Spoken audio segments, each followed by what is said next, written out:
అందరికీ నమస్కారం. ఈరోజు జూన్ 2వ తారీఖు. సో తెలంగాణ చరిత్రలోనే ఒక ముఖ్యమైన ఘట్టం.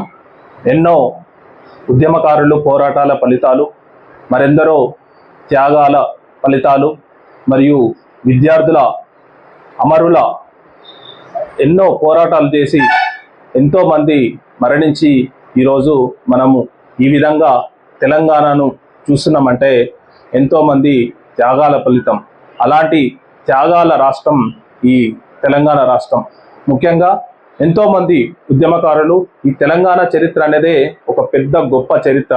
ఎందుకంటే తెలంగాణ సాయుధ రైతాంగ పోరాటం, తర్వాత ఆపరేషన్ పోలో, తర్వాత ముల్కీ నిబంధనలు, తర్వాత జోనల్ సిస్టమ్, 610 జీవో అమలు. సో ఇట్లాంటి ఎన్నో కుట్రపూరితమైన ప్రభుత్వ విధానాలకు అమరులు అంటే పోరాటకారులు పోరాడి అంతిమంగా ఈరోజు తెలంగాణ రాష్ట్రాన్ని ముద్దాడడం జరిగింది.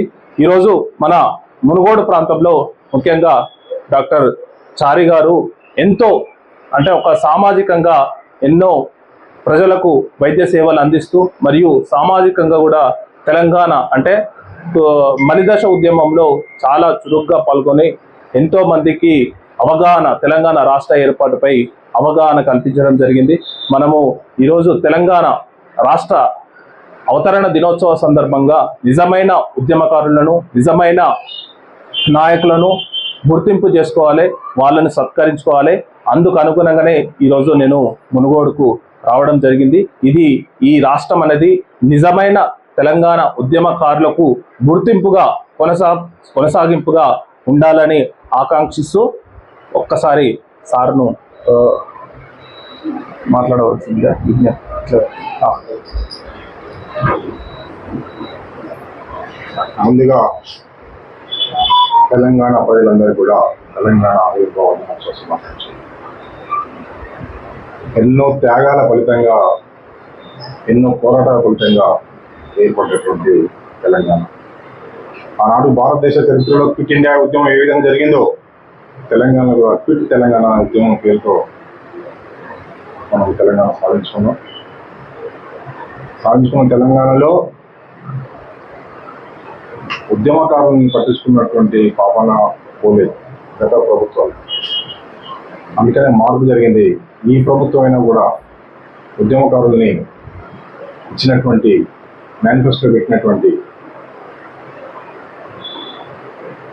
పథకాలు తప్పకుండా వాళ్ళు ఈ జూన్ 2 ఈరోజు వాస్తవంగా ఈరోజు ముఖ్యమంత్రిగా ప్రసంగిస్తారు. తద్వారా కూడా వాళ్ళు కనీసం ఈ ప్రకటన చేయాలని చెప్పేసి కోరుతూ, అంతేకాకుండా ఈరోజు 1969 ఉద్యమకారులు ఎంతోమంది కూడా నష్టపోయినారు, ప్రాణాలు కూడా కోల్పోయినారు. వారిని కూడా ఆదుకోవాలని చెప్పేసి అమరులు 1200 మంది అమరులు అయింది తెలంగాణ కోసం. దాంట్లో ఒక 568 మందికి ఆదుకున్నారు, మిగతా మంది కూడా ఉన్నారు, వారిని కూడా ఆదుకోవాలని చెప్పేసి. అంతేకాకుండా ఈ తెలంగాణ ఈ మధ్య కాలంలో కొంతమంది ఔన్నత్యానికి వీళ్ళు ఉన్నటువంటి ఇక్కడ ఉన్నటువంటి ఈ ఓర్వలేక కొంతమంది కొన్ని ప్రకటనలు చేస్తూ ఉన్నారు. నేను నాగమన్న అంటాడు, మనం తెలంగాణ పుట్టి తెలంగాణలో పెరిగినాడు బక్కనే నరసింహంటే ఆయన తెలంగాణ పదమే లేదంటాడు. ఎంత ఆశ్చర్యకరం. సరే, ఇంత మోకరు వెళ్ళడం అంటే, ఈ రకంగా మాట్లాడడం అంటే అది చాలా శోచనీయం. బక్కన నర్సింహులు తెలంగాణ ప్రజలకు క్షమాపణ చెప్పాలి. అంతేకాకుండా ఒకడంటాడు తల్లిని బతికించి పిల్లని వేరు చేసినాడు. ఒకడంటాడు మన పాకిస్తాన్ లాగా ఆంధ్రప్రదేశ్ తెలంగాణ వేరు చేసిండు. ఇవన్నీ మాట్లాడుతూ ఉంటారు.